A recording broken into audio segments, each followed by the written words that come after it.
الحمد لله نحمده ونستعينه ونستغفره ونؤمن به ونتوكل عليه ونعوذ بالله من شرور أنفسنا ومن سيئات أعمالنا من يهده الله فلا مضل له ومن يضلله فلا هادي له ونشهد أن لا إله إلا الله وحده لا شريك له ونشهد أن سيدنا ومولانا محمدا عبده ورسوله قال الله سبحانه وتعالى أعوذ بالله من الشيطان الرجيم بسم الله الرحمن الرحيم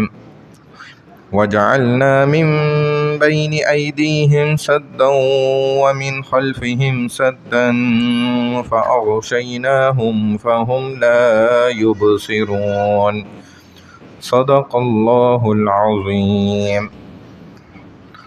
سیرت رسول پاک صلی اللہ علیہ وسلم کا مبارک سلسلہ چل رہا ہے، اور یہ سلسلہ نمبر اب 28واں آج شروع ہو رہا ہے۔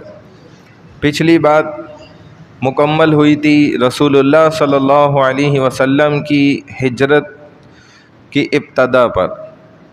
رسول اللہ صلی اللہ علیہ وسلم ہجرت فرما رہے ہیں اور سارے کے سارے صحابہ نبی علیہ والسلام سے اجازت لے رہے ہیں، حتیٰ کہ حضرت عمر رضی اللہ تعالیٰ عنہ نے بھی ہجرت کی اجازت لی۔ رسول اللہ صلی اللہ علیہ وسلم نے ان کو اجازت دے دی۔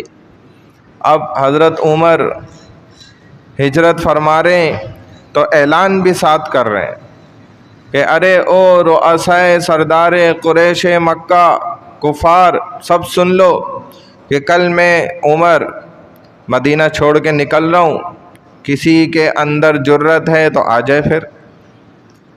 اور چونکہ ان کا دل نہیں مان رہا تھا کہ بغیر بتائے چھپ کر کیوں نکلے عمر، چنانچہ میں شہر کی حد پر موجود رہوں گا، جو فلانی مسجد ہے 2 دن وہاں ٹھہروں گا، مجھے کوئی جلدی نہیں ہے۔ اگر کسی نے اپنی بیویوں کو بیوہ کرانا ہے، بچوں کو یتیم کرانا ہے تو وہ ضرور آ جائے وہاں مجھ سے مقابلہ کے لیے۔ چنانچہ بعض کفار نے آپس میں چی مگوئیاں کی، بات چیت کری کہ بھائی ہمیں ضرور جانا چاہیے، مقابلہ کرنا چاہیے، دیکھو کیسے۔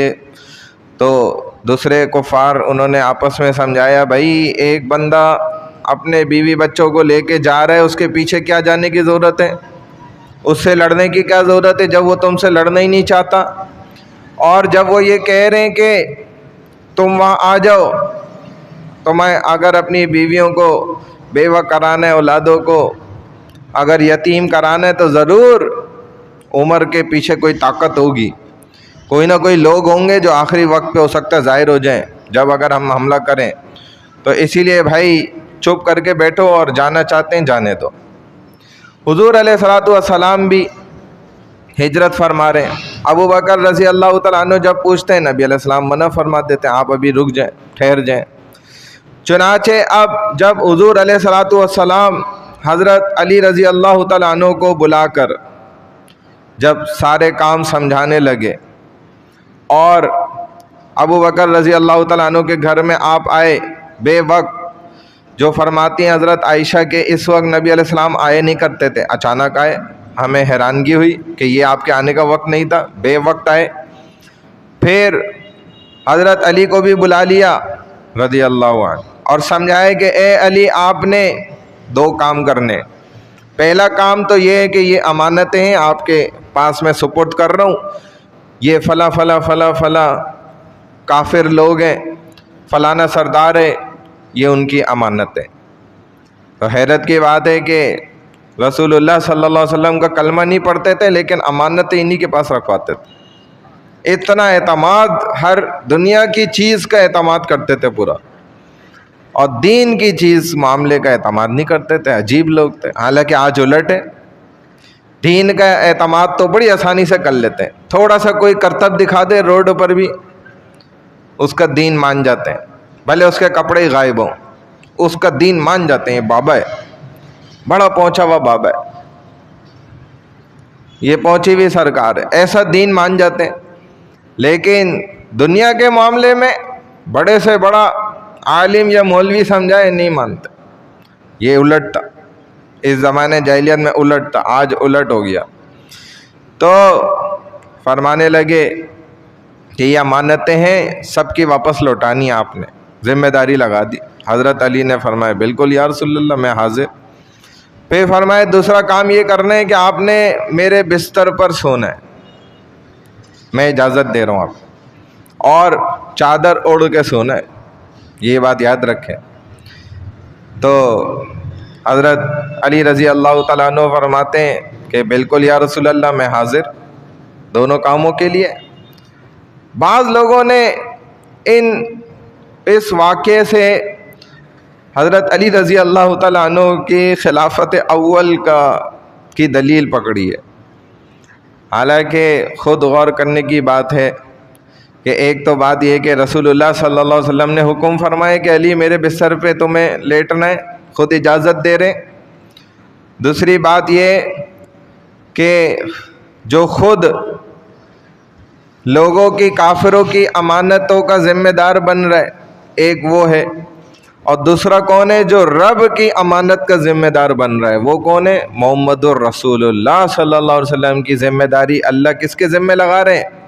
ابو بکر کے ذمہ. حضرت علی نے کون سی امانتوں کی حفاظت کرنی ہے بھائی؟ کافروں کی. اور ابو بکر نے کس امانت کی حفاظت کرنی ہے؟ خود رسول اللہ صلی اللہ علیہ وسلم کی. نہیں سمجھ آئی بات؟ ابو بکر رضی اللہ تعالیٰ عنہ وہ صحابی ہیں کہ جن کی گود میں رسول اللہ صلی اللہ علیہ وسلم آرام فرما رہے ہیں, اور حضرت علی رسول اللہ کے بستر پہ آرام فرما رہے ہیں. نہیں سمجھ آ رہی بات؟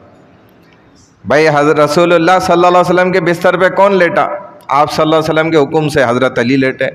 اور غار ثور کے اندر حضرت ابو بکر صدیق رضی اللہ تعالیٰ عنہ کے ران پر رسول اللہ صلی اللہ علیہ وسلم سوئے. تو ابو بکر جس نبی کا بستر بن گیا, اس نبی کا بستر حضرت علی کو مل گیا. تو بڑا شرف کس کو حاصل ہوا, بڑی فضیلت کس کی ہوئی؟ ابو بکر کی ہوئی نا. خود سوچنے کی بات ہے کہ بستر والے کا بستر زیادہ افضل ہے یا خود بستر والا افضل ہے؟ جس کی وجہ سے بستر افضل ہو رہا ہے تو وہ ذات تو خود افضل ہوئی نا. وہ ذات کون ہے؟ محمد الرسول اللہ صلی اللہ علیہ وسلم کی ذات. تو خود محمد صلی اللہ علیہ وسلم اللہ نے امانت دی ہے ابو بکر کو کہ سنبھالو. اور غور کرنے کی بات ہے بڑی عجیب کہ حضرت علی کا خوف کتنی دیر کا تھا؟ جب تک کافروں کو پتہ نہ چل جائے کہ اس بستر پہ لیٹنے والا کون ہے. جیسے انہوں نے چادر ہٹانی ہے, کافروں کو پتہ چلنا ہے اچھا یہ حضرت علی تھے. ہم تو سمجھ رہے تھے محمد الرسول اللہ ہی اپنے بستر پہ لیٹے ہوئے. اس وقت تک کا خوف تھا نا, جب ان کو پتہ چل گیا تو خوف ختم. اور ابو بکر کا خوف کب تک تھا؟ جب تک خود محمد الرسول اللہ صلی اللہ علیہ وسلم ہمارے مدنی آقا خود ابو بکر کے ساتھ ہیں, تب تک کا پورے راستے تک کا خوف تھا. اور وہ تو کئی دنوں کا تھا, یہ تو ایک رات کچھ لمحے کا تھا. سمجھ آئی بات؟ اگر آپ اس طرح دلائل دیں گے تو ہمارے پاس بہت دلیل ہیں. آپ کی دلیل کوئی کام نہیں کرے. آپ کی عقلی دلیلیں کیا ہیں؟ سب بیکار. ہمارے پاس الحمدللہ نقلی دلائل ہیں. نقلی کیا ہیں؟ قرآن اور حدیث سے. اب جب حضور صلی اللہ علیہ وسلم کا گھر مبارک جو آج بھی چھتا بازار ہے وہاں پر, جہاں آج وہ جگہ موجود ہے حضرت خدیجۃ الکبریٰ رضی اللہ تعالی عنہ والا گھر, اس جگہ پر حضرت ابو بکر صدیق رضی اللہ تعالی عنہ کا گھر جہاں شرک مکہ اس وقت موجود ہے, بنی ہوئی ہے ابھی, وہاں پر ادھر ایک مسجد بھی تھی, اس کا نام تھا مسجد ابو بکر. اور یہ شاہراہ کہلاتی تھی شاہراہ ابی بکر رضی اللہ عنہ، اور یہی مسجد والی جگہ ہی یہ بیت ابو بکر رضی اللہ تعالی عنہ تھا، ان کا گھر۔ تو حضور علیہ الصلوۃ والسلام نے پورا پلان بنایا اور فرمایا کہ میں اپنے گھر سے نکلوں گا، چلوں گا، اور آپ نے اے ابو بکر اپنے گھر سے نکلنا ہے۔ تو راستے میں ہم سیال میں ایک وہاں پر آتی ہے کھدائی والی جگہ ہے، یعنی کہ نیچے کی طرف کو راستہ چلتا ہے، طریق الہجرہ اس کو کہا جاتا ہے مکے کے اندر۔ اس راستے پر ہم آپس میں اکٹھے ہوں گے، ایک دوسرے سے ملیں گے، جڑیں گے، آگے ہم غار ثور تک چلیں گے، ٹھیک ہے نا، وہاں تک ہمیں جانا ہے۔ اور تمہارا جو غلام ہے، تمہارا جو نوکر ہے عامر بن فہیرہ، اس کے ذمے آپ نے ایک کام لگانا ہے۔ وہ کیا کام لگانا ہے کہ اس کو آپ نے حکم دینا ہے کہ جس وقت ہم صبح ہونے سے کافی پہلے تہجد کے وقت تقریباً جب ہم گزریں گے تو اس نے غلام نے اپنی بکریاں بھیڑے وغیرہ جو ہے نا وہ اسی راستے سے صبح صبح نا نماز کے عین وقت کے قریب اس نے نکالنی ہے، اور جس جگہ سے ہم چلیں گے نا اسی راستے پر اس نے چلانا ہے تاکہ ہمارے نشان مٹ جائیں قدموں کے۔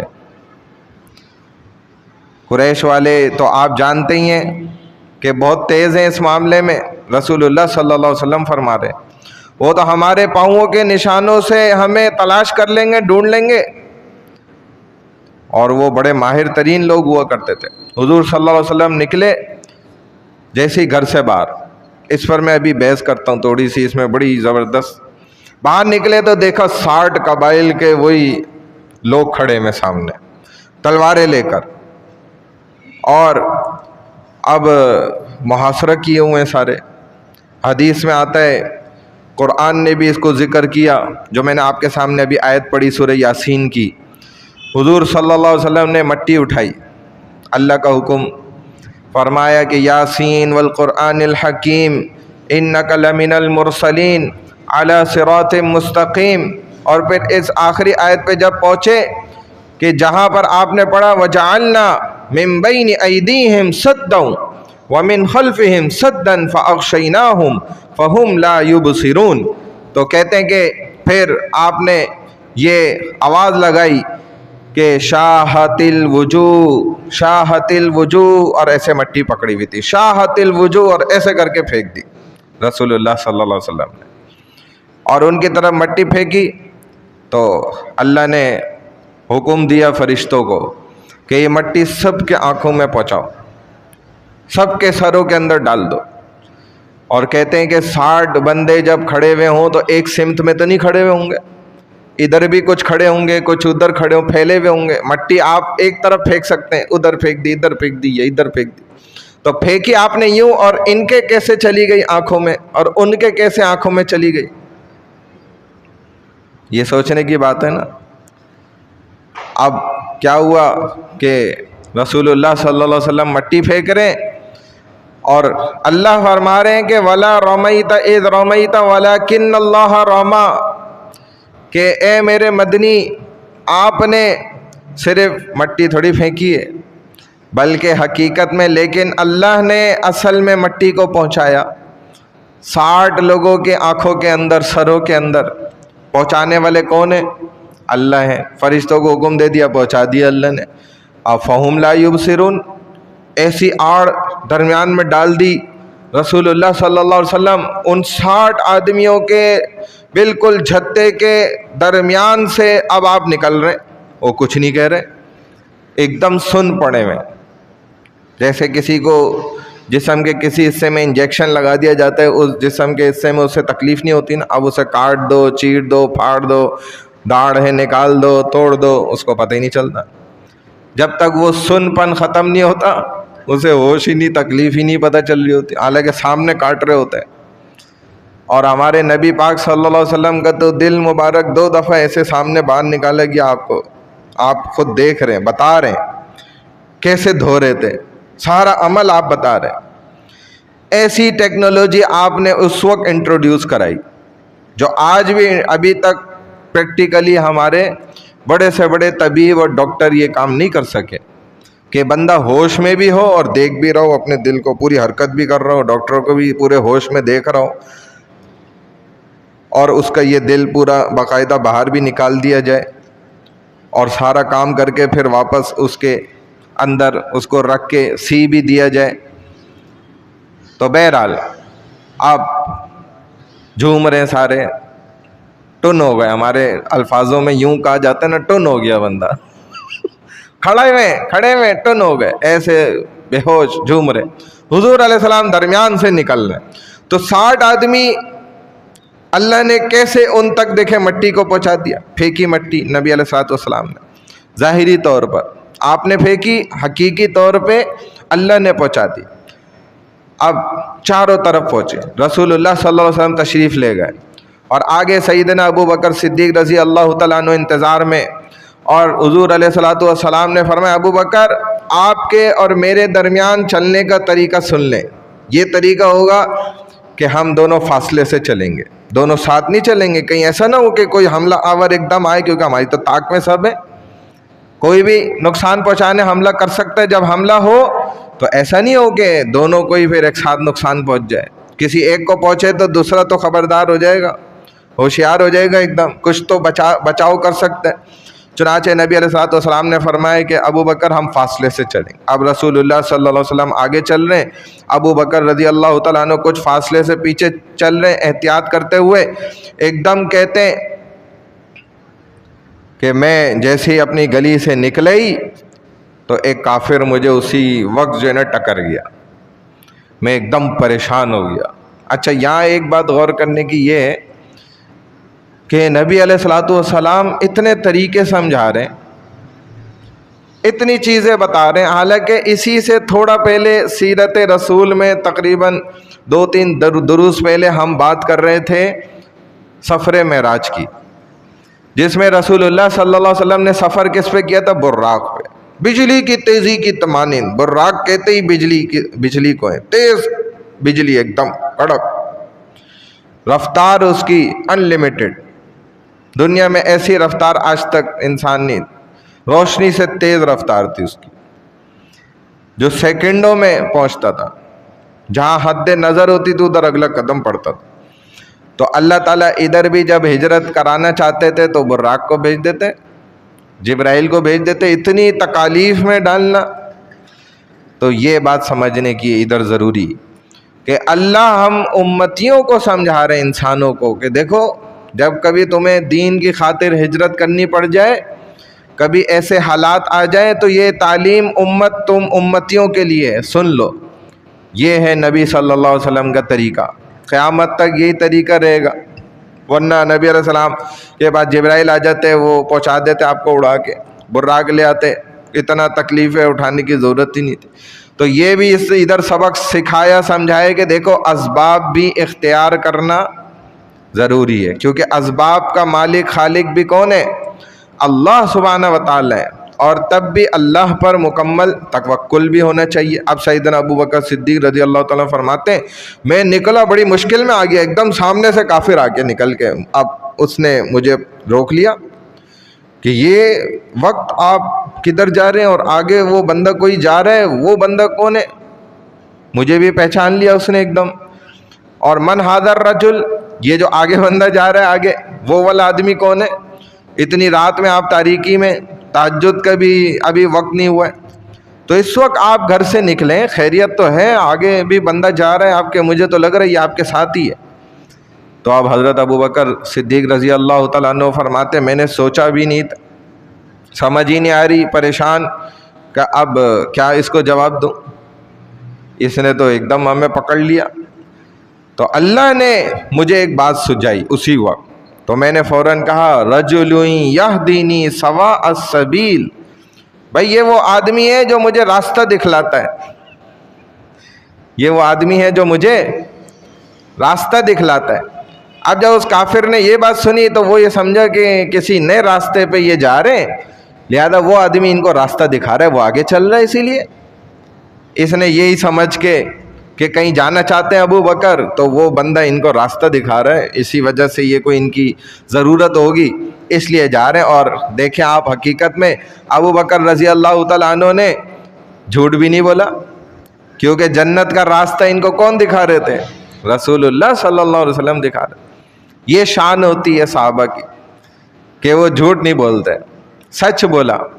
اور اب حضور علیہ الصلوۃ والسلام جب آگے بڑھ گئے تو فرمائے کہ ایک بات کا خیال رکھو ابو بکر، اپنے پاؤں پر مکمل نہ چلو، یعنی کہ پاؤں کے اگلے پنجے پر نہ ایسے ایسے چلو، زیادہ زور آگے اس پنجے پر دو یا پھر اگلے حصے پر، جو آگے کا حصہ ہوتا ہے نا یہ پنجے والا، پورا پیچھے کا پیر بھی نہیں دباؤ، زیادہ زور آگے کو ڈال کے نا اٹھا کے چلو، آدھا پاؤں اٹھا لو، کبھی ادھر سے کبھی ادھر سے اٹھا لیا، کبھی پھر یہاں سے اٹھا لیا، پھر ادھر سے اٹھا لیا، کبھی ٹیڑھا رکھ لیا، کبھی یوں رکھ لیا، کبھی ایسے کر لیا۔ ہر انداز میں چلنے میں کیا کرو، پورا پاؤں مت رکھنا زمین پر، ٹیڑھا کر لو، میڑا کر لو، آگے سے زور رکھ لو، پیچھے سے رکھ لو، کیونکہ دیکھو قریش والے قبائل والے لوگ جو ہے نا یہ بڑے خطرناک لوگ ہیں، تیز لوگ ہیں، مال مویشی پالنے والے لوگ ہیں، اور ان کو پاؤں سے پہچاننا کوئی مشکل کام نہیں ہے ان کا، اور یہ ایک فن بھی ہوتا ہے، ہمارے یہاں بھی اس فن کے لوگ پائے جاتے ہیں۔ اب تو یہ تحقیق صرف جو ہے نا پولیس کے اداروں میں اور فوج کے اور اس طریقے کے اس میں رہ گئی، کھوجی ان کو کہا جاتا تھا، کھوج کرنے والے، کھوجی۔ تو گاؤں دیہاتوں کے جو لوگ ہوتے ہیں علاقوں میں، یہ خاص طور پر مجرموں کو پکڑنے کے لیے، پیچھا کرنے کے لیے ان کے پاؤں کی چھپائی سے جو ہے نا اندازہ لگا لیتے ہیں، بلکہ وہ تو بہت کچھ پہچان لیتے ہیں۔ تو یہ پاؤں کے سہارے سے چور بھی پکڑتے تھے۔ تو جب کوئی آدمی کا پاؤں گزر گیا کسی جگہ سے، ان کی نظر سے ایک دفعہ گزر گیا، 50 سال بعد بھی اگر انہیں وہ پاؤں دکھائیں گے نا نشان، تو وہ دیکھتے ہی بتا دیں گے فلانے بندے کا پاؤں کا نشان۔ جیسے ہمارے یہاں بھی بعض لوگ جوتی کے نشان سے بھی پہچان لیتے ہیں۔ پہلے تو بچے جوتی بھی پہچانتے تھے کہ کس کی جوتی مجھے پڑی ہے، امی کی ہے یا ابو کی ہے یا بڑے بھائی کی ہے۔ ماشاءاللہ ایسے عادی تھے، ابھی وہ عادت بھی ختم ہو گئے، تو بتا دیتے تھے 50 سال بعد بھی یہ وہی فلانے آدمی کے پاؤں کا جو ہے نا نشان ہے۔ ایک عرب لوگ اس چیز کے بڑے ماہر ہوا کرتے تھے، ایک مشہور بڑا عجیب جو ہے نا واقعہ بھی ہے اس پر، کہ لوگ جو تھے نا وہ راستے میں چل رہے تھے، انہوں نے دیکھے نشانات، جانور اونٹ کے نا پاؤں دیکھے، تو اب وہاں سے چند اونٹ جو گزرے ہوں گے، ظاہر ہے پاؤں کے نشانات تھے، تو وہ نشان دیکھ کر ایک آدمی نے کہا کہ بھئی یہ اونٹ تو مجھے لگتا ہے لنگڑا ہے۔ گزر چکے تھے اونٹ وہاں سے، یہ 3-4 بندے وہاں سے گزر رہے تھے، تو ایک نے دیکھ کے بولا بھئی یہ تو جو اونٹ کا نشان ہے نا یہ کیا ہے، یہ تو مجھے لگتا ہے یہ اونٹ جو ہے نا لنگڑا معلوم ہوتا ہے۔ دوسرے نے کہا مجھے تو یہ کانا بھی معلوم ہوتا ہے، یہ صرف لنگڑا نہیں ہے، یہ ایک آنکھ سے کانا بھی ہے، جس کی ایک آنکھ خراب ہو اس کو کانا کہتے ہیں، صرف پاؤں کے نشان دیکھ کر۔ تیسرے نے کہا کہ بھائی مجھے تو صرف یہ لنگڑا اور کانا صرف معلوم نہیں ہوتا، بلکہ خارش زدہ بھی معلوم ہوتا ہے، اس کو خارش کی بیماری بھی ہے۔ پھر آگے یہ چل رہے تھے تو ایک بندہ مل گیا، اس نے کہا بھائی آپ لوگ کیا باتیں کر رہے ہیں آپس میں؟ تو انہوں نے کہا بھئی یہاں سے جو ہے نا کچھ اونٹ گزرے ہیں، تو ہم نے اس کے نشان دیکھے ہیں، تو ہم یہی باتیں کر رہے تھے، اس کو بتائیں۔ تو کہنے لگا اچھا تو تمہیں یہ پھر بات کیسے پتہ چل گئی یہ اونٹ کا پاؤں دیکھ کر کے یہ اونٹ جو ہے وہ لنگڑا ہے؟ تو اس نے کہا بھائی دیکھو تو صحیح، اس کے پاؤں جو ہیں اونٹ کے برابر سرابر نہیں ہیں، یہ پاؤں دیکھو ایسے لگا ہوا ہے تو یہ یوں لگا ہوا ہے، تو اس سے ہی پتہ چل رہا ہے کہ یہ لنگڑا کے چل رہا ہے، اس کے نشان بالکل برابر بیلنس لیول میں نہیں ہے، آگے پیچھے ہو رہے ہیں، تو اسی سے پتہ چل رہا ہے، اندازہ ہو رہا ہے کہ یہ اونٹ کیا ہے، لنگڑا ہے۔ تو پھر دوسرے کو کہا بھئی تمہیں کیسے پتہ چل گیا کہ یہ کانا ہے ایک آنکھ سے، دونوں آنکھیں اس کی ٹھیک نہیں ہیں؟ تو اس نے کہا بھئی دیکھو یہ اس نے جو گھاس کھائی ہے نا، ایک طرف کی کھائی ہے، دوسری طرف کی چھوڑی ہوئی ہے ساری، چونکہ اس کو وہاں سے نظر ہی نہیں آ رہا، جانور ہے بیچارہ، جب نظر ہی نہیں آ رہا تو کیسے کھائے گا؟ تو ایک طرف سے اس نے جو ہے نا ساری گھاس کھائی ہوئی ہے، دوسری طرف کی چھوڑی ہوئی ہے، اس لیے پتہ چل گیا کانا ہے۔ تیسرے کو کہا بھئی تمہیں کیسے پتہ چل گیا خارش زدہ ہے؟ کہتا بھئی یہ دیکھو درختوں پر اس نے اپنے جسم کو رگڑا ہوا ہے، اس کو خارش ہو رہی ہے تو رگڑا ہوا ہے نا، تبھی اس کے دیکھو بال کھال جو ہے نا یہ درخت کے ساتھ جو ہے چپکی ہوئی ہے۔ تو اس سے پتہ چل رہا ہے. اور اس نے کہا بھائی حقیقت بات یہ ہے کہ وہ میرا ہی اونٹ ہے اور یہیں سے ابھی تھوڑی دیر پہلے چر کے جو ہے نا گزرا ہے, اور یہ بات تم تینوں کی بالکل سچ ہے کہ میرا ہی وہ اونٹ ہے. وہ لنگڑا بھی ہے ایک ٹانگ سے, اور وہ ایک آنکھ سے کانا بھی ہے, اسے دکھتا نہیں ہے, اور تیسری بات وہ خارش زدہ بھی ہے, اس کو خارش کی بیماری بھی ہے, میرا ہی اونٹ ہے وہ. تو ایسی قومیں تھیں جو اونٹوں کے حرکات سے پہچان لیتے تھے. انسان کی حرکتوں سے ہم نہ پہچان سکیں, یہ کیسے ہو سکتا ہے؟ انسان کی چھوٹی سی حرکت سے, ہم تو طلبہ کو کہتے بھی ہیں کہ بیٹا آپ کے ایک چھوٹی سی حرکت سے ہمیں آپ کا سب پتہ چل گیا 2 منٹ میں. مشرکین کعبہ کیوں کہتے تھے رسول اللہ کے سامنے نہیں جانا, اگر چلے گئے انہوں نے تھوڑا سا منہ کھول دیا تو تم گئے, تم اپنے باپ دادوں سے ہی چلے جاؤ گے, ان کے مذہب سے ہی پھر جاؤ گے. کیوں یہ بات تھی؟ کیونکہ اثر تھا. تو پاؤں دیکھ کر سب بتا دیتے تھے.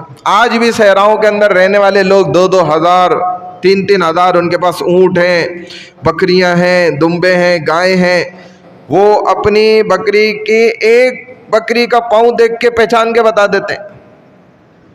اتنی پہچان ہوتی ہے انہیں, 2-2 ہزار 3-3 ہزار جانور ہونے کے باوجود وہ اپنی بکری کا پاؤں دیکھ کے بتا دیں گے کہ میری بکری ہے. وہ ایسے اپنی بکریوں کو, دمبوں کو اور گایوں کو پہچانتے ہیں ان کے پاؤں سے. تبھی تو امام راضی رحمہ اللہ فرماتے ہیں نا, ایک بدھو سے میں نے نا سوال کیا, پوچھا کہ بھائی تم بتاؤ کون ہو تم, کیونکہ وہ تو جاہل ان پڑھ دیہاتی آدمی تھا, بدھو قسم کا. تو میں نے کہا بتاؤ کون ہو, تمہارا مذہب کیا ہے؟ تو وہ کہنے لگا میں مسلمان ہوں الحمدللہ. تو مجھے بڑا تعجب ہوا, میں نے پوچھا اچھا تم نے کلمہ پڑھا ہے؟ تو کہا ہاں میں کلمہ پڑھا ہے بھائی. کہا اچھا تو یہ بتاؤ کہ خدا ہے واقعی میں؟ یہ بڑے عالم گزرے امام راضی رحمہ اللہ. تو اس سے اس نیت سے نا انہوں نے پوچھا بھائی بتاؤ کہ خدا ہے واقعی کیا؟ تو امام راضی رحمہ اللہ جیسے ہی کہتے ہیں کہ میں نے کہا بھائی مجھے ایسے ہی جو ہے نا عقل میں یہ بات سوجی, جیسے بعض دفعہ انسان کو تھوڑا سا ہوتا ہے نا کہ یار ذرا پوچھو تو صحیح, ان سے بھی پتہ تو چلے کچھ مجھے بھی. کہتے ہیں میری عقل میں بات ہے, میں نے اس کو کہا ذرا اچھا بتاؤ اللہ ہے واقعی؟ تو اس بدھو سے جیسے میں نے پوچھا خدا ہے, اس کی دلیل بتاؤ کیا ہے؟ تو کہنے لگا مولوی صاحب کیا بات کرتے ہو آپ, خدا ہے یہ کیا پوچھ رہے مجھ سے آپ؟ یہ دیکھو ذرا جو مینگنیاں گری ہوئی ہیں ادھر راستے میں, اس سے پتہ چل رہا ہے کہ اونٹ یہاں سے گزرے, اور آپ کیا بات کرتے ہو اتنی بڑی کائنات جو ساری سجی ہوئی ہے بنی ہوئی ہے, تو یہ کسی بات پہ دلالت نہیں کر رہی, یہ دلیل نہیں ہے کسی بات کی. اتنی بڑی کائنات جو اتنی زبردست انداز میں بنی ہوئی ہے, یہ مینگنیاں دیکھ کر ہم بتا دیتے ہیں اونٹ گزرے یہاں سے, اور کس وقت گزرے, کتنے دیر پہلے یا کتنے دنوں پہلے, اور اس کی مینگنی دیکھ کر بتا دیتے ہیں کہ اس نے کیا غذا کھائی تھی, اور وہ اونٹ بیمار ہے یا صحت مند ہے, یا تر و تازہ ہے فربا ہے, یا پھر حاملہ ہے, سب ہم بتا دیتے ہیں دیکھ کر. یہ میں مینگنی اٹھا کے بتا دوں گا آپ کو سب کچھ, اور آپ بات کر رہے ہیں کہ خدا پر دلیل دو, یہ ساری کائنات کس نے سجائی ہے پھر؟ تو کہتے ہیں مجھے بڑا تعجب ہوا کہ ایک بدھو جو ہے نا ایسی بات کر رہے ہیں, اور یہ بات بڑی اچھی کری اس نے. صرف پاؤں دیکھ کر ہم فیصلہ کر رہے ہیں, جو نشانات ہیں صرف اس کی مینگنی دیکھ کر. تو کہتے ہیں اچھا, فرمانے لگے بہت اچھی دلیل دی ویسے آپ نے. تو کہنے لگے میں نے سوچا چلو اس سے اور ذرا پوچھوں نا. کہنے لگے اچھا چلو یہ بتاؤ کہ ٹھیک ہے خدا ہے, تم نے بہت اچھی دلیل دی ہے, لیکن یہ بھی تو ہو سکتا ہے 2 خدا ہوں, ایک خدا کیسے یہ بتاؤ. تو وہ کہنے لگا مولوی صاحب کیا باتیں کر رہے ہو بچوں والی, آپ کا دماغ بھی لگ رہا ہے کام کرنا چھوڑ گیا. بھائی ذرا سا خود عقل سے سوچو تھوڑا سا, مولوی صاحب اپنے دماغ کو چلاؤ. اگر ایک سے زیادہ خدا ہوتے تو لڑائی نہیں ہو جاتی, جھگڑا نہیں ہو جاتا, اور خدا جو ہے اگر لڑ جاتے اور ایک ہار جاتا تو وہ خدا کیسے تھا؟ کیونکہ خدا تو اصل ہوتا ہے طاقتور والا, جو طاقتور ہوتا ہے وہی خدا بنتا ہے. تو اگر وہ طاقتور ہی نہیں تھا تو وہ خدا کیسے بن گیا تھا؟ وہ تو ہار گیا. تو چلو اگر تم سمجھتے ہو کہ 2 خدا تھے بھی تو جو طاقتور ہوگا اس نے باقی مار دیو. تم نے جیسا سوال کیا اس کے مطابق جواب دے رہا ہوں. تو مولوی صاحب عقل کو ہاتھ مارو، کیا باتیں کر رہے ہو؟ خدا ظاہر ہے عقل کی سے سمجھ کی بات ہے، نقل کی بات ہے کہ ایک ہی ہے جو طاقتور ہوگا. تو نبی علیہ الصلوۃ والسلام نے نا حضرت ابوبکر صدیق رضی اللہ تعالیٰ عنہ کو بڑی سمجھ کی بات کہی ہے کہ ابوبکر پورے پیر پہ نہیں چلو تاکہ قریش ہمارے پاؤں سے نہ پکڑ لے. اور عامر بن فہیرہ سے جو کہا نا کہ صبح صبح ان کو کہہ دو کہ وہ اپنے بکریاں اور جو ریوڑ ہے اس کو صبح صبح جو ہے نا یہاں سے سفر کرائیں، گزاریں. اس کہنے کا بھی مقصد کیا تھا کہ اگر غلطی سے ہمارے پاؤں پورے پڑ بھی جائیں نا تو وہ راستے سے جب جانور اس قدر بڑی تعداد میں گزریں گے تو ہمارے پاؤں کے نشان ہی مٹ جائیں گے، پھر ہمارے پاؤں کے نشان پکڑنا ان کے لیے مشکل ہو جائے گا، تاکہ ہمارے پاؤں کے نشان چھپ جائیں اور ہم آسانی سے رات میں سفر بھی کر سکیں. چنانچہ حضور علیہ الصلوۃ والسلام نے رات میں سفر کر رہے ہیں اور ادھر جب کافروں کو جو مٹی ڈالی تھی بے ہوش ٹن پڑے ہوئے تھے، ان کو ہوش آیا تو پھر ایک شخص سے کہا انہوں نے کہ بھائی اب تو لگتا ہے بڑی دیر ہو گئی ہے، آپ ذرا دیوار سے چڑھ کے دیکھو کیا مسئلہ ہے. تو کہتے ہیں وہ چڑھا اور اس نے دیکھا تو سامنے ہی جو ہے نا چادر اوڑے ہوئے سو رہے. اب اس نے ایک لمحہ سوچا تو صحیح کہ میں اندر چھلانگ ماروں، لیکن اس کو جو ہے نا آر محسوس ہوئی، واپس اتر آیا نیچے دیوار سے، واپس باہر آ گیا. تو اس کو انہوں نے کہا بھائی تم اندر کیوں نہیں گئے؟ کہتا بھائی کوئی مسئلے کی بات نہیں ہے، وہ اندر سو رہے ہیں آرام سے اپنے بستر پہ. رسول اللہ محمد الرسول اللہ صلی اللہ علیہ وسلم اپنے بستر پہ سو رہے ہیں، کوئی گھبرانے کی بات نہیں ہے، اندر ہی موجود ہے. تو کہا بھائی تم اندر چلے ہی جاتے. کہا بھائی کیا بات کرتے ہو، اندر گھر ہے، کسی کی عورتیں ہوتی ہیں، بچے ہوتے ہیں، تھوڑا ہم مطلب کافر ہو کر بھی دیکھیں ان کے اندر شرم و حیا تھی. اور وہ کہنے لگے کہ اگر میں اندر چھلانگ مار لیتا تو قیامت تک ہمیں پھر اسی بات کا طعنہ ملتا رہتا کہ دیکھو ان کافروں نے جو ہے نا کسی نامحرم کے عورتوں کے گھروں کے اندر چھلانگ ماری. قیامت تک یہ طعنہ میں نہیں سن سکتا. بھائی ہم عرب کے قبائل بڑے، ہم ایسے نہیں ہیں، عزت والے لوگ ہیں، کافر بھی. تو آج کیا حال ہو گیا ہمارا، گھر کے اندر نہیں جاتے تھے قیامت تک، ورنہ ہمیں کیا طعنہ ملتا رہے. کافر لوگ ایسے ہو گئے جہاں عورتیں بھی ہیں اور بچے بھی موجود ہیں، ہم کیسے کسی کے گھر میں چھلانگ مار لیں؟ بھائی یہ کام ہم سے نہیں ہو سکتا. چنانچہ اس نے کہا بھائی میں اس لیے تو اندر نہیں چھلانگ مار سکتا، ہاں یہ میں آپ کو بتا سکتا ہوں کہ اندر وہ اپنے بستر پہ سکون سے سو رہے ہیں. اب انہوں نے کہا اچھا بھائی یہ بات ہے. اب بھلے باہر کھڑے ہو گئے، انتظار کر رہے ہیں کہ جب بالکل صبح کے قریب کا وقت ہوگا، فجر کا معمول کے مطابق جو ہے رسول اللہ صلی اللہ علیہ وسلم نکلیں گے. اب پتہ چلا جی جیسے ہی صبح ہونے لگی تو پریشان ہے کہ بھائی نکل آئیں، انتظار کر رہے ہیں، حیران ہو رہے ہیں، دیکھ رہے ہیں. اب دیکھا تو حضرت علی رضی اللہ تعالیٰ عنہ نکل رہے ہیں، خرج علی رضی اللہ عنہ. اب جب دیکھا ان کو تو پریشان ہو گئے، کہہ رہے ہیں اس وقت تو محمد صلی اللہ علیہ وسلم نکلتے تھے، یہ علی ادھر سے کہاں سے نکل رہے ہیں، ان کا ادھر کیا کام ہے، یہ تو ادھر نہیں ہوتے تھے. دیکھ کے حیران، یہ تو کہا کبھی یہاں پہ نظر ہی نہیں آتے تھے. تو انہوں نے کہا کہ تم نے جو ہے نا ان کو تو دیکھا تھا اندر سوتے ہوئے جب تم نے جھانکا تھا دیوار سے. حالانکہ جھانکنا بھی ان کا عیب تھا لیکن مجبوراً وہ جھانکا. تو کہا بھائی تو نے تو دیکھ کے بتایا کہ رسول اللہ سو رہے اندر. کہہ رہے بھائی میں نے تو دیکھا تھا کوئی شخص سو رہا تھا لیکن چہرے پہ کپڑا ڈالا ہوا تھا، مجھے تھوڑی پتہ چلا کہ وہ یہ ہیں حضرت علی سو رہے ہیں، میں تو یہی سمجھا محمد الرسول اللہ ہی سو رہے ہیں. تو انہوں نے کہا لے بھائی. اب حضور صلی اللہ علیہ وسلم جو ہے وہ تو نکل گئے تھے وہاں سے مٹی ڈال کے ان کے اوپر. پھر انہوں نے آپس میں کہا ارے بے وقوفو، خرج محمد صلی اللہ علیہ وسلم، لگتا ہے کہ محمد صلی اللہ علیہ وسلم تو نکل گئے. پھر ابھی اتنے اسنا میں یہی باتیں کر رہے تھے کہ ایک دم نے بولا ارے بھائی یہ کیا ہو گیا، یہ کیا میرے سر میں مٹی کہاں سے آ گئی. اب سب نے جب ہاتھ مارا سروں میں تو مٹی ہے سب کے سروں میں. کہہ رہے بھائی یہ ہمارے سب کے 60 لوگوں کے نا سروں کے اندر مٹی. کہہ رہے مٹی کہاں سے آ گئی ہمارے سروں میں، 60 آدمی. کہا بھائی او ہو، معلوم ہوتا ہے کہ اللہ کے نبی نے جو ہے نا ہمارے سروں پر مٹی پھینک کر اور وہ تو نکل گئے، چلے گئے، ہم تو ناکام ہو گئے۔ اب کہنے لگے بھائی اب کیا کریں، تلاش کرو، ڈھونڈو ان کو، چونکہ اللہ کا نبی جو ہے وہ تو کوئی عمل جو ہے نا اللہ کے آپ دیکھیں تو حکم کے بغیر کرتا ہی نہیں ہے۔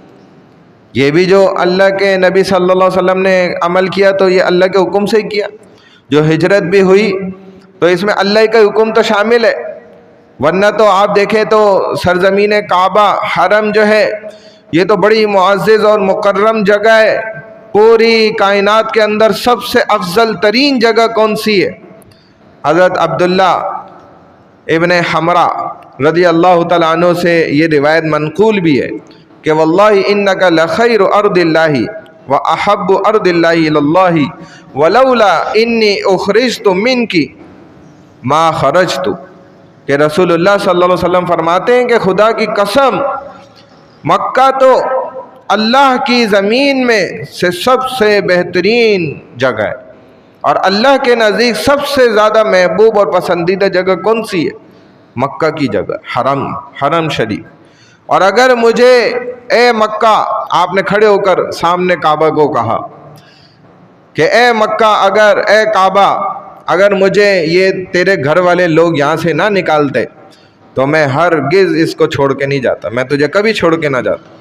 یہ حضور علیہ الصلوۃ والسلام فرمایا، تو یہ تو کوئی معمولی بات نہیں تھی، نبی علیہ الصلوۃ والسلام اللہ کے جو ہے گھر کو چھوڑ کر نکل رہے ہیں، یہ بہت بڑی بات تھی۔ اور اصل بات تو یہ بھی تھی کہ جو کہتے ہیں نا کہ جوہر ہی جوہر کو پہچانتا ہے، واقعی ان لوگوں نے نبی کو نہیں پہچانا۔ یہ اگر پہچان جاتے ہیں نا تو یہ اللہ کے نبی کو نکلنے نہیں دیتے، الٹا ان کو روکتے۔ تو اللہ کا کعبہ بھی تو دیکھیں جوہر ہے، اور اللہ کا نبی بھی جوہر ہے، قیمتی۔ جوہر کس کو کہتے ہیں؟ جو قیمتی ہوتا ہے۔ تبھی ان حضرات کو ہی اس حرم کی قیمت کا پتہ تھا۔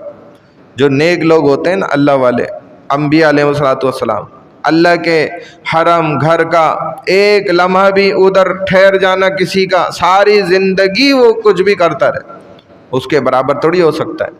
ایک لمحہ اگر حرم میں ٹھہرا، تبھی تو دیکھیں ایک نماز 1,00,000 نمازوں کے برابر، کتنا فرق ہے۔ تو انسان احساس نہیں کر رہا، مادیات کی چیزوں میں پھنس کر، اور اب وہ ان اللہ کی مقدسات اور اہم مبارک جگہوں کا اسے احساس ہی نہیں رہتا۔ حرم کے ارد گرد لوگ 30 سالوں سے 40 سالوں سے زندگی بسر کر رہے ہیں، لیکن کبھی انہیں توفیق نہیں ہوتی کہ اندر داخل ہو جائے۔ اور بعض لوگ لاکھوں روپے خرچ کر کے دنیا کے ایک کونے سے حرم پہنچ جاتے ہیں، اللہ ان سے محبت کرتے ہیں، اللہ انہیں توفیق دیتے ہیں، ورنہ بد نصیب ہوتے ہیں جو لوگ وہاں رہتے ہوئے بھی نہیں اندر داخل ہو پاتے، اور یہ خوش نصیب ہوتے ہیں کہ وہاں سے کئی میلوں دور سے سفر کر کے اور پہنچ جاتے ہیں اور اللہ کے گھر میں داخل ہو جاتے ہیں۔ تو حضور علیہ الصلوۃ والسلام نے جب ہجرت کا فیصلہ فرما لیا تھا نا، تو سارا طریقہ کار سمجھایا۔ عبداللہ ابن بکر کی یہ ڈیوٹی لگائی کہ وہ ہمیں مکہ کی روزانہ کی جو معلومات ہوگی نا وہ ہم تک پہنچائیں گے۔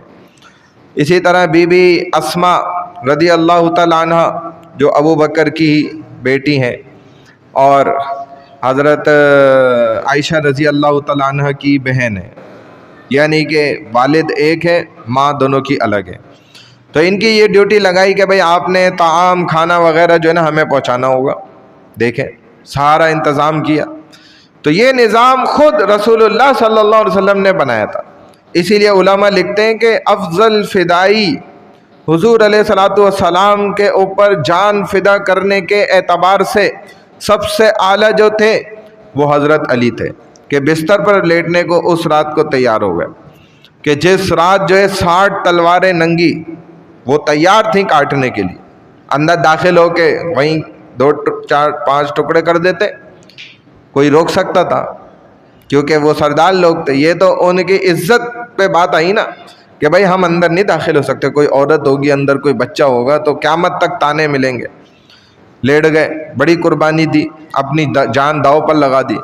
تو اس سے بھی بڑا امتحان تو حضرت ابو بکر صدیق کا تھا رضی اللہ عنہ، کہ امانت کا جو اصل نبوت کی امانت تھی نا، وہ اللہ نے ابو بکر کے ذمہ لگائی. کیونکہ حضرت علی کا معاملہ تو تب تک تھا نا خطرہ، کہ جب تک جو ہے نا کافروں کو پتہ نہ چل جائے، اور ابو بکر کا معاملہ تب تک تھا جو پورا سفر ہوگا تو ختم ہوگا، حضور صلی اللہ علیہ وسلم کو جب تک وہ ڈھونڈ نہ لیں. اب دیکھیں سرکار دو عالم صلی اللہ علیہ وسلم کے سفر کے لیے سیدنا ابو بکر صدیق رضی اللہ تعالیٰ عنہ نے کیا فرمایا تھا کہ میں نے تو یا رسول اللہ پہلے ہی سے تیاری کر رکھی تھی، 2 اونٹنیاں میں نے فروا تر و تازہ کھلا پلا کے موٹی کر کے رکھی ہوئی تھی تیار سواری کے لیے، تاکہ ہمیں راستے میں کوئی تکلیف نہ ہو اور ہمیں راستے میں دوسری سواری بھی بدلنی نہ پڑے. اس لیے میں نے ان کو بالکل سفر کے لیے نا کئی عرصے سے تیار کر کے رکھا تھا. اور رسول اللہ صلی اللہ علیہ وسلم نے فرمایا اے ابو بکر آپ نے ایسا کیوں کیا تھا، آپ کو کیسے پتہ چلا؟ تو ابو بکر صدیق رضی اللہ تعالیٰ عنہ نے فرمایا رسول اللہ 2 باتیں. ایک بات تو یہ کہ میں نے خواب دیکھا تھا کہ میں آپ کے ساتھ سفر کر رہا ہوں، اور دوسری بات یہ کہ جب میں آپ کے پاس آ رہا تھا بار بار کہ کیا مجھے ہجرت کی اجازت ہے، تو آپ مجھے منع کر رہے تھے. تو مجھے اسی بات سے اس بات کا اندازہ ہو رہا تھا کہ مجھے ایسے ہی لگنے لگا کہ بالکل جو ہے نا ہو سکتا ہے کہ آپ میرے ساتھ ہی جائیں گے. تو حضور علیہ الصلوۃ والسلام نے فرمایا ابو بکر بات ٹھیک ہے، تم نے بہت اچھی بات کری ہے، لیکن دیکھو جو ایک اونٹنی ہے نا اس کا میں تمہیں کرایہ دوں گا، یہ میں کرائے کے بغیر نہیں آپ کو. تو ابو بکر رضی اللہ تعالیٰ عنہ فرمانے لگے یا رسول اللہ یہ میں نے تو اپنی ساری زندگی سارا مال سب کچھ آپ پر نچھاور ہے، تو ایک اونٹنی کا میں آپ سے کیوں پیسہ مانگوں گا، کرایہ کیوں مانگوں گا؟ تو رسول اللہ صلی اللہ علیہ وسلم فرمانے لگے کہ دیکھو بات یہ کہ میں اپنی ہجرت کے ثواب کے اجر کو ناقص نہیں کرنا چاہتا، میں چاہتا ہوں اس کا اللہ کے راستے کا پورا ثواب مجھے سارا کا سارا حاصل ہو. تو میں چونکہ اپنے اس راستے کو کا جو ثواب اجر ہے نا اس کو کم نہیں کرنا چاہتا. یہ بات بڑی زبردست سنت رسول صلی اللہ علیہ وسلم ہو گئی کہ اگر کوئی ہم میں سے بھی حج پر جا رہا ہے، عمرے پر جا رہا ہے، یا اور کسی عبادات کے لیے جا رہا ہے، چلے پہ جا رہا ہے، اللہ کے راستے میں تبلیغ میں جا رہا ہے، جہاد پر جا رہا ہے، تو جیسا تبلیغی جماعت میں بھی ایسا ہوتا ہے ماشاءاللہ، سارے کے سارے ساتھیوں سے بھائی کیا کرتے ہیں کہ سب اپنا حصہ ڈالیں تاکہ جو ہے تو یہ سنت سے ثابت ہے. دیکھیں نبی علیہ الصلوۃ والسلام نے یہ فرمایا کہ بھائی ابو بکر میں جو اونٹنی تم نے میرے استعمال میں آئی ہے نا تو اس کا میں آپ کو کرایہ دوں گا تاکہ میرے ہجرت کا جو راستہ ہے اس کا ثواب کم نہ ہو، پورا مجھے ثواب ملے، حاصل ہو. تو یہ بڑی بات ہے. اور سنت پہ عمل کرنا اس کو ہم سمجھتے نہیں ہیں، چونکہ ہماری نظروں میں نگاہوں میں مادیت کی پٹی چڑھ گئی ہے، تو ہمیں سنت کا اسباب کا ظاہرہ کا جو ہے نا وہ اندازہ ہی نہیں ہو رہا کہ اس کے کیسے زبردست فوائد ہوتے ہیں. مسبب الاسباب تک نظر ہی نہیں ہماری جاری ہوتی، ہم سبب کو ہی دیکھ رہے ہوتے ہیں، اس بات کا تصور نہیں کرتے. جیسے آپ جانتے ہیں نا ایک جگہ کافروں پر جب حملہ ہونے لگا تھا تو وہ واقعہ آپ کے سامنے ہوگا کہ کافروں کے اوپر جو ہے نا مسلمانوں نے صحابہ نے حملہ کرنا تھا اور جو ہے اس جگہ کو قلعے کو جو ہے نا فتح کرنا تھا. اب کافروں کی طرف سے جو ہے جاسوس بھیجے گئے کہ بھائی معلوم کریں مسلمانوں کی تعداد کتنی ہے اور ان کے پاس گھوڑے کتنے ہیں، ان کے پاس تلواریں کتنی ہیں، اونٹ کتنے ہیں، جانور کتنے ہیں. اب جس وقت وہ جاسوس آئے نا جاسوسی کرنے تو صحابہ مسلمان جو ان کے نماز کا وقت قریب تھا، اب وہ نہر کے کنارے سارے بیٹھے ہوئے ہیں اور مسواک کر رہے ہیں، سارے لگے ہوئے. اب جب یہ جاسوس آئے انہوں نے دیکھا کہ بھائی وہ تو وضو کر رہے تھے، وضو سے پہلے جیسے مسواک کرتے ہیں لکڑی سے دانت جو ہے نا تیز کر رہے، اصل میں تو وہ صاف کر رہے تھے. اب یہ سارے جاسوس دیکھ کر جو ہے نا واپس گئے. اب یہ عدد کیا دیکھتے ان کے اوپر تو خوف ہو گیا کہ بھائی یہ تو پتہ نہیں کون لوگ ہیں، یہ کیا کر رہے ہیں، عجیب قوم ہے. وہاں جا کے بتایا بھائی ان کے گھوڑے اور اونٹ اور تلواریں تو چھوڑو، اور ان کی تعداد بھی کوئی ایسی خاص نہیں تھی، لیکن جو بھی لوگ تھے ہمیں تو آدم خور لوگ لگ رہے ہیں، وہ تو جی اپنے دانت تیز کر رہے ہیں ہمیں تو کچا چبا جائیں گے لگ رہا ہے، کھا جائیں گے یہ تو۔ یہ ایک سنت کا ایسا روپ پڑا ان کے اوپر کہ وہ کہتے ہیں قلعہ چھوڑ کے بھاگ گئے سارے، ایک سنت کا ایسا اثر پڑا۔ تو ایک ایک سنت جو ہے نا ایسی زبردست قیمتی کہ وہ تو بھائی دانت تیز کر رہے ہیں سارے لکڑیوں سے ایک ساتھ، کہ اگر چلو ایک کے دانت میں درد ہوا ہوتا تو وہ صرف لکڑی سے اپنے دانت ٹھیک کر رہا ہوتا، سب کے پورے جماعت کے ایک ساتھ دانت کیسے خراب ہو گئے؟ سارے ہی جو ہے نا وہ لکڑی سے اپنے دانت ٹھیک کر رہے ہیں، تیز کر رہے ہیں، بھاگ گئے سارے۔ تو بعض لوگ عام انسان کو اگر یہ واقعہ سنایا جائے نا تو وہ ہنسنے لگ جائے، تضحیک کرنے لگ جائے، اللہ معاف فرمائے۔ اب ہم جیسے جنگیں بھی سن رہے ہیں نا کہ جی وہ ملک فلانے سے لڑنا چاہ رہا ہے، یہ فلانے سے۔ ایک وقت ایسا بھی تھا کچھ زمانہ پہلے کہ ایران اور افغانستان بھی آپس میں لڑائی کا معاملہ جو ہے نا وہ کھڑا ہو گیا تھا، اور سرحدوں پر جو ہے نا کہتے ہیں 3 لہروں کے اندر انہوں نے 3 لاکھ جو ہے نا ایران نے فوج بھی لگا دی تھی، اور ادھر سے جو ہے نا افغانستان کی طرف سے بھی وہ سارے طلبہ، اب وہ طلبہ بھی ایسے ہوتے ہیں جو ٹریننگ ہی نہیں ہوئی ہوئی ہوتی نہ، وہ کوئی ایسے جو ہے نا باقاعدہ طور پہ کوئی فوجی ہوتے ہیں، ان کو تو لڑنا بھی نہیں آیا بارڈر پہ۔ اب وہ جب یہ لڑائی کے وقت کے قریب آنے لگا تو ان کے جو امیر تھے مدارس کے طلبہ کے، تو انہوں نے جو ہے نا سارے علماء کو اکٹھا کیا، کہتے ہیں 6000 کے قریب علماء اکٹھے ہو گئے۔ تو انہوں نے کہا بھائی آپ سارے جو ہے نا مجھے پہلے فتویٰ دے دیں کہ یہ ایران والے جو لوگ ہیں یہ کافر ہیں یا مسلمان ہیں،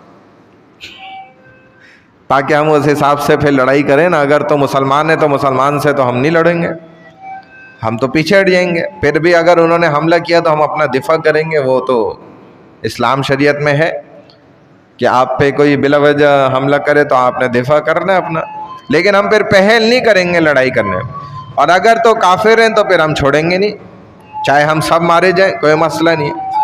تو کہتے ہیں کہ وہ جب 6000 کے قریب جو ہے نا علماء اکٹھے ہو گئے تو اسی کو اجماع کہا جاتا ہے، جس پر سارے مسلمان اکٹھے ہو جائیں۔ سارے اکٹھے ہو گئے علماء، تو انہوں نے سوچ بچار کی اور تیزی میں یہ فیصلہ کرنا تھا، تو انہوں نے فوری طور پہ فیصلہ کیا کہ بھائی حملہ نہیں کرنا چاہیے، چنانچہ یہ طے کر دیا۔ تو امیر نے بھی کہا بھائی ٹھیک ہے بالکل۔ تو دیکھو ایک سنت سے کیا ہو گیا، مسئلہ حل ہو گیا، اور انہوں نے حملہ نہیں کرا۔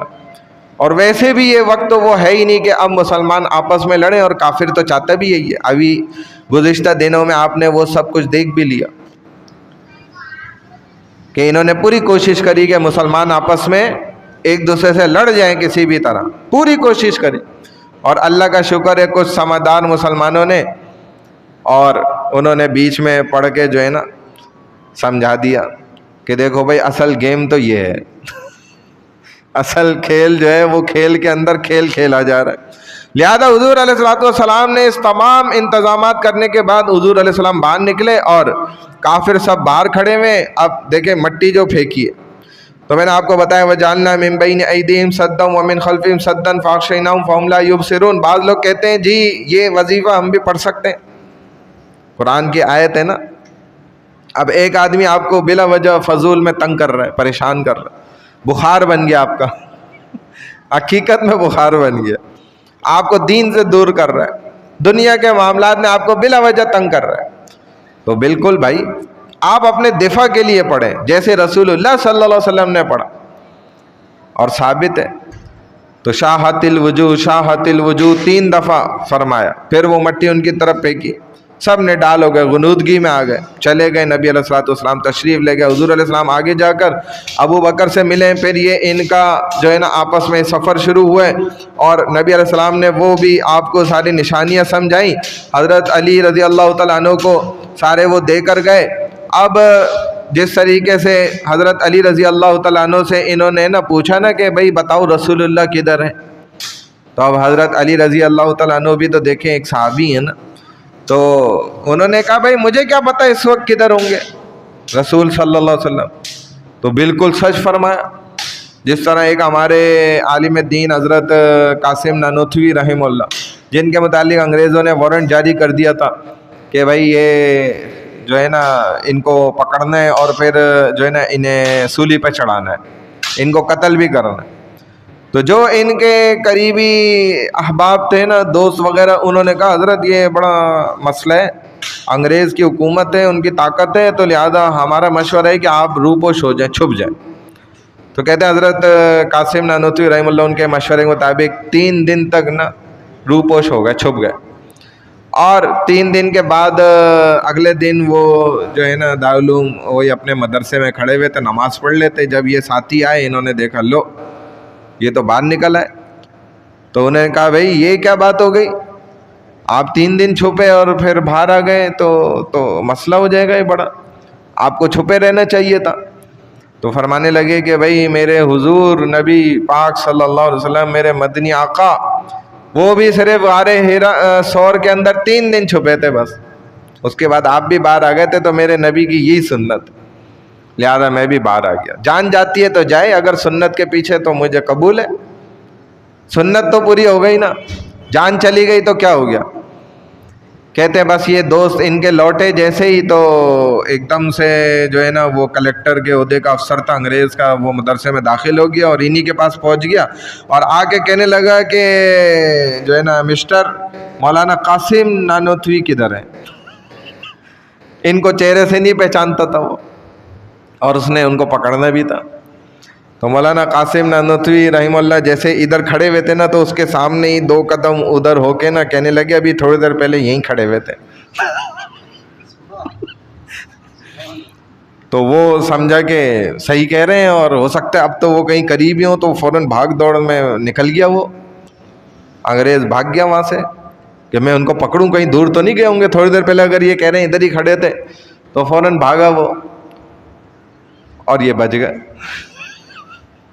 تو انہوں نے جھوٹ بھی نہیں کہا، اور اسی چیز کو توریہ کہا جاتا ہے اسلام شریعت کی روح میں۔ یہ ایک فن ہے کہ آپ جھوٹ بھی نہ بولیں اور کام بھی نکل آئے، الفاظ ایسے ہوں کہ اگلے کو سمجھ بھی نہ آئے کہ آپ نے کیا کیا اس کے ساتھ، تو اس کو توریہ کہا جاتا ہے۔ جیسے قرآن سے بھی یہ ثابت ہے، حضرت موسیٰ علیہ السلام جب کم عمر تھے، چھوٹے بچے تھے نا، دودھ پیتے، تو ان کے جو بہن تھی نا، وہ ڈھونڈتے ڈھونڈتے فرعون کے محل میں پہنچ گئی تھی۔ آپ کو پورا واقعہ پتہ ہوگا کہ ان کو پانی میں ان کی والدہ نے صندوقچے میں ڈال کے چھوڑ دیا تھا، تو وہ پیچھے پیچھے جا رہی تھی، تو یہ نا دودھ نہیں پی رہے تھے وہاں۔ جب فرعون کی وہ باندی نے ان کو اٹھا لیا نا، تو اب دودھ نہیں پی رہے، تو یہ تو ان کی سگی بہن تھی اور یہ ان کا بھائی تھے سگے، تو بہن تو بھائی کا رونا برداشت نہیں کر سکتی، ظاہر ہے اس کا دل وہ ہوتا ہے، تو اب دودھ نہیں پی رہے، عورتیں کوشش کر رہی ہیں یہ وہ، تو یہ لڑکی پہنچی، اس نے کہا بھئی کیا بس بات ہو گئی، یہ بچہ رو رہا ہے وہ خوب اتنی دیر سے، تو هل ادلکم علی اہل بیت یکفلونہ لکم وہم لہ ناصحون، تو انہوں نے کہا کہ بھائی جو ہے نا میں آپ کو بتا سکتی ہوں کہ اس کے جو ہے نا وہ معاملے کے لیے کہ ایک گھر میں بتا دوں گی جو تمہارے اس بچے کی ذمہ داری بھی لے لیں گے، اور وہ اس کے بڑے خیر خواہ بھی ہوں گے اس بچے کے لیے، اور ایک گھر ایسا ہے کہ وہاں پر ایک بی بی ہے، بڑی نیک ہے، صالحہ ہے، اور اس کا بھی جو ہے نا ابھی بس کچھ دن پہلے ہی بچہ پیدا ہوا ہے، تو لہذا وہ اس کو دودھ پلا لے گی اور اس کا بڑا خیال رکھے گی، وہ ان کی بڑی خیر خواہ لگتی ہے مجھے۔ اب جب فرعون آیا نا، اس نے یہ بات لفظ جیسی سن لیا نا، وَهُمْ لَهُ نَاصِحُونَ، کہ وہ تو ان کے لیے بڑی خیر خواہ ہوگی وہ عورت۔ جیسے فرعون تو تیز آدمی تھا نا دماغ کا، اس نے یہ لفظ جیسی سنا کہ بڑی خیر خواہ ہوگی وہ عورت اس بچے کے لیے، تو اس کو ایک دم نہ شک ہوا، اس نے اس لڑکی کو بلا لیا، اوے ادھر آؤ، یہ تم کیا بات بول رہی ہو کہ بڑی اس بچے کے لیے وہ عورت جو تم گھر والی بتا رہی ہو کہ بڑی خیر خواہ ہوگی، کیوں خیر خواہ ہوگی بھائی؟ تمہیں کیسے پتہ چل گیا کہ اس بچے کے لیے وہ عورت بڑی خیر خواہ ہوگی؟ کہیں اس کو شک ہوا نا کہ یہ واقعی میں وہی عورت نہ ہو، اس کی حقیقی ماں ہو، اور اس لڑکی کو پتہ ہو، اور کہیں یہ وہی بچہ نہ ہو کہ میں جو 50,000 بچوں کے گلے کٹوا دیے تو یہ وہی نبی والا بچہ ہی نہ ہو، کہیں ایسا نہ ہو جائے۔ تو اس کو شک ہوا، اس نے اس بچی کو جب یہ بولا تو کہ کہیں یہ واقعی وہ بچہ موسیٰ علیہ السلام نہ ہو نا۔ اب وہ لڑکی جو تھی نا بچی، ظاہر ہے وہ بھی ایک نبی کی بہن ہے دیکھا جائے، موسیٰ علیہ السلام، تو اب وہ ظاہر ہے جھوٹ تو نہیں بول سکتی تھی، تو اس نے کہا بھائی وَإِنَّا لَهُ لَنَاصِحُونَ، کہ وہ اس کے لیے ضرور ہمدرد ہوگی، خیر خواہ ہوگی۔ تو اس کا مطلب یہ نہیں تھا اس بچے کے لیے ہوگی، اس کا مطلب یہ تھا کہ وہ آپ کے لیے ہوگی، کہ وہ آپ فرعون کے ماننے والے گھر والی عورت ہے کوئی، یعنی آپ کو فرعون مانتی ہے، آپ فرعون ہیں۔ تو لہو ناصحون، ہو ضمیر جو ہے اب یہ تو اس کا مرجع، یعنی کہ اس سے آپ کسی کی بھی طرف، جیسے میں کہوں بھائی وہ، تو وہ سے مراد ضروری تو نہیں ہے نا کہ اگر دو کی میں بات کر رہا ہوں بچہ اور فرعون، تو میری مراد ضرور وہ بچہ ہی ہے، فرعون بھی تو مراد ہو سکتی ہے اگر میں دو لوگوں کی بات کر رہا ہوں، کیونکہ دو لوگ تو وہاں ہیں نا، ایک تو بچہ ہے دوسرا فرعون ہے۔ تو لڑکی نے دماغ استعمال کیا، اس نے کہا بھائی لناصحون، خیر خواہ، مطلب کہ آپ کے لیے خیر خواہ ہوگی وہ عورت، کیونکہ وہ آپ کو فرعون مانتی ہے۔ تو اگر وہ یہ بچہ آپ اس کے حوالے کریں گے بھی، وہ دودھ پلانے آئے گی بھی یہاں پر، تو وہ آپ کی پہلے ہی خیر خواہ ہے، تو میرا تو ہو سے مراد آپ تھے۔ اب جب فرعون نے یہ بات سنی تو اس نے بولا ہاں یہ تو ہو سکتا ہے کہ یہ جو ہو ضمیر ہے اس سے مراد تو میں بھی ہو سکتا ہوں نا، اس نے یہی کہا۔ تو فرعون نے بہرحال یہ بات مان لی اور اس کی عقل میں آ گئی، کیونکہ عقل سے بات مانتا تھا، تو کہنے لگا بس ٹھیک ہے۔ یہ اس لڑکی نے کیا کیا؟ توریہ کیا، یہ قرآن سے ثابت ہے۔ تو دو رخی بات کر دینا، یعنی فرعون کی خیر خواہ ہے، بچے کی خیر خواہ نہیں ہے، تو فرعون مطمئن ہو گیا۔ اب جب حضرت علی رضی اللہ تعالیٰ عنہ کو ان لوگوں نے دیکھا تو فوراً ابو جہل نے کہا کہ بھائی دوڑو، حضور علیہ السلام اگر اپنے گھر میں نہیں ہے تو پھر تو ضرور بھی ضرور ابو بکر کے گھر میں ہوں گے، ابو بکر کے گھر کے پہنچو، فوراً دوڑ لگاؤ۔ اندازہ کریں کہ ابو جہل بھی یہ بات جانتا تھا کہ اگر حضور صلی اللہ علیہ وسلم اپنے گھر میں نہیں ہوں گے تو ضرور بھی ضرور ابو بکر ہی ایسے ہیں کہ جن کے گھر میں پھر رسول اللہ صلی اللہ علیہ وسلم ہو سکتے ہیں۔ یعنی کہ ابو جہل کا بھی یہ عقیدہ تھا کہ وہ حضور کے بعد کس کو مانتا تھا؟ ابو بکر کو۔ ابو جہل کا یہ عقیدہ تھا۔ سوچ لے، میں آگے بات نہیں کرتا، دشمنی اپنی جگہ لیکن عقیدہ اپنی جگہ۔ پھر دوڑے، حضرت ابو بکر صدیق رضی اللہ تعالیٰ عنہ کے دروازے پر آئے، دروازہ کھٹکھٹائے تو اندر سے بی بی اسماء رضی اللہ تعالیٰ عنہ نکلی۔ یہ حضرت عائشہ رضی اللہ تعالیٰ عنہ کی بہن ہے، میں نے عرض کیا پہلے، ماں کا والدہ کا فرق ہے، والد دونوں کے ایک ہیں ابو بکر، تو والد کی طرف سے بہنیں۔ اور بی بی اسماء یہ وہ خاتون ہے جو بڑی سمجھدار اور بہادر خاتون ہے، اور یہ عبداللہ ابن زبیر کی والدہ ہیں رضی اللہ عنہ، اور یہ وہ بی بی اسماء ہیں جو 8 سال کی عمر میں، ان کی بہادری کا یہ عالم تھا کہ یہ اس عمر میں کھانا لے کر حضور علیہ السلام کے واسطے غار ثور میں جاتی تھی۔ ان کی بہادری ایسی تھی، آپ ذرا غار پر چڑھ کر دیکھیں تو آپ کو پتہ چلے گا، ہم نے خود بھی دیکھا، تو محنت کا کام ہوتا ہے۔ غار ثور تو 3 میل کا سفر ہے، اوپر چڑھائی ایسی زبردست ہے، گھوم گھوم چلتے جاؤ چلتے جاؤ، چیونٹیوں کی مانند لوگ دور سے دکھ رہے ہوتے ہیں، بہت اونچائی پر ہے، اتنا آسانی سے نہیں جا سکتا۔ اور کہتے ہیں کہ غار ثور بہت دور تھا، اونچائی پر بہت سے لوگ نہیں جا پاتے، وہ کہتے ہیں ہم نے غار ہیرا تو دیکھ لیا لیکن غار ثور جانے کی ہماری ہمت نہیں تھی، ہم نہیں جا سکے۔ آج بھی خدا کی شان ہے کہ وہاں کے بہت پرانے رہنے والے لوگ یہ بات شرط لگاتے ہیں اور کہتے ہیں کہ جس کو ابو بکر سے دشمنی ہوگی دل میں تو وہ آج بھی غار ثور، جبل ثور پر نہیں چڑھ سکتا، وہ کوشش کر لے، آج ہے، چیلنج ہے، وہ کہتے ہیں آج ہے، اس کے دل میں اگر ابو بکر کی دشمنی ہے تو ہم اسے سامنے چڑھائیں گے، چڑھو ذرا اس پہاڑی پر جبل ثور پہ۔ وہ غار ثور تک چڑھ کے نہیں دکھا سکتا، پہنچ کے نہیں دکھا سکتا۔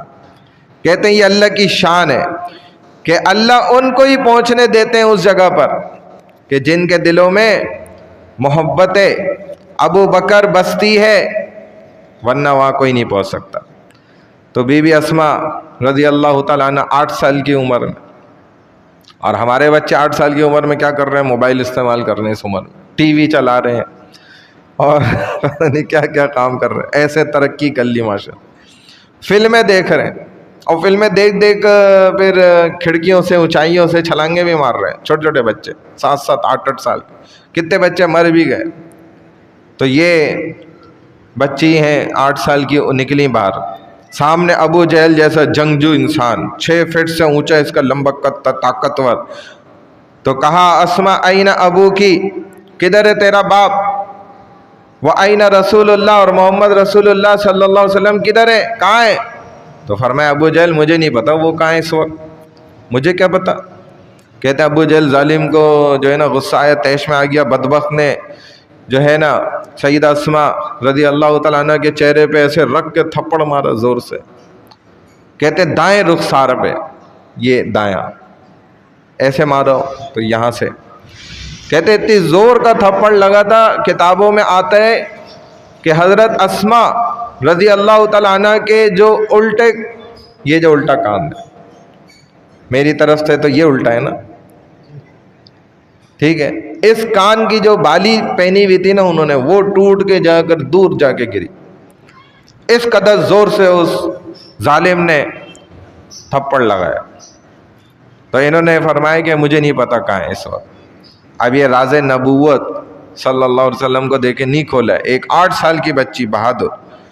اب یہ ایک دم شرمندہ ہونے لگ گیا اور کہنے لگا یہ میں نے کیا کر دی، کیونکہ عربوں کے یہاں بھی عورت پہ ہاتھ اٹھانا یہ عیب سمجھا جاتا تھا، اور بچی پہ ہاتھ اٹھانا تو اور بڑا عیب تھا۔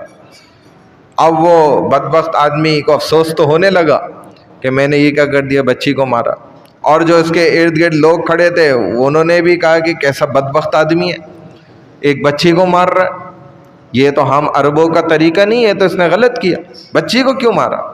اب فوراً واپس آیا، دارالندوہ میں چلا گیا اور سب کو جمع کرنے لگ گیا، فوراً میٹنگ، ایمرجنسی میٹنگ ہے، سب کو بلا لو، اور دیکھو اللہ کے نبی جو ہے نا نکل گئے تو کہیں وہ مدینہ نہ پہنچ جائیں، ورنہ تو ہم سارے پھنس جائیں گے، تو ہماری خیر نہیں ہے پھر اس میں۔ چنانچہ میں 100 اونٹوں کا انعام رکھتا ہوں اس پر کہ جس نے رسول اللہ صلی اللہ علیہ وسلم کی خبر لے کر آیا اس کو ہمیں یہ انعام دیں گے۔ پھر اب سارے دوڑ پڑے، ہر کوئی ادھر ادھر بھاگ رہے اور محمد صلی اللہ علیہ وسلم کو تلاش کر رہے ہیں، ادھر رسول اللہ صلی اللہ علیہ وسلم آگے جا رہے ہیں اور سیدنا صدیق اکبر رضی اللہ تعالیٰ عنہ پیچھے پیچھے جا رہے ہیں۔ اور جب پہاڑ کے قریب پہنچے تو حضور علیہ السلام اوپر چڑھنے لگے، تو سیدنا ابو بکر صدیق رضی اللہ تعالیٰ عنہ فرماتے ہیں کہ حضور علیہ السلام کی انگلیوں مبارک میں میں نے دیکھا کہ خون بھر گیا، کہ نازک بدن تھا، اور حضرت انس رضی اللہ تعالیٰ عنہ فرماتے ہیں کہ میں نے تو ایسی کلیاں ریشم نازک نما کہیں دیکھی نہیں کہ جیسا رسول اللہ صلی اللہ علیہ وسلم حضور علیہ السلام کے تلویہ مبارک ایسے نرم ہوا کرتے تھے۔ ابو بکر صدیق رضی اللہ تعالیٰ عنہ سے رہا نہیں گیا، تو فرمایا یا رسول اللہ میں بیٹھ جاتا ہوں، آپ میرے کندھے پر چڑھ جائیں، میں اس طریقے سے جو ہے نا یہ دیکھ کے برداشت نہیں کر سکتا کہ آپ کے خون نکل رہا۔ چنانچہ کہتے ہیں کہ یہ بیٹھ گئے ابو بکر صدیق رضی اللہ تعالیٰ عنہ، تو ابو بکر رضی اللہ تعالیٰ عنہ فرمانے لگے کہ مجھ سے یا رسول اللہ برداشت نہیں ہوتا، آپ میرے کندھے پر بیٹھ جائیں۔ تو نبی علیہ السلام نے فرمایا ابو بکر کیا کہتے ہو؟ کہا نہیں یا رسول اللہ مجھے نہیں برداشت ہو رہا۔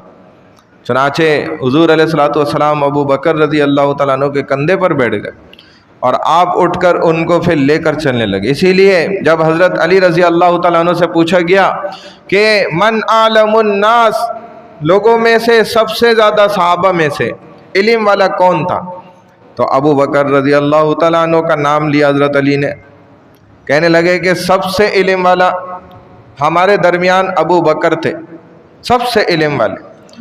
تو کہا یہ کیا آپ بات کرتے ہیں، سب سے زیادہ علم والے وہ تھے، کیسے؟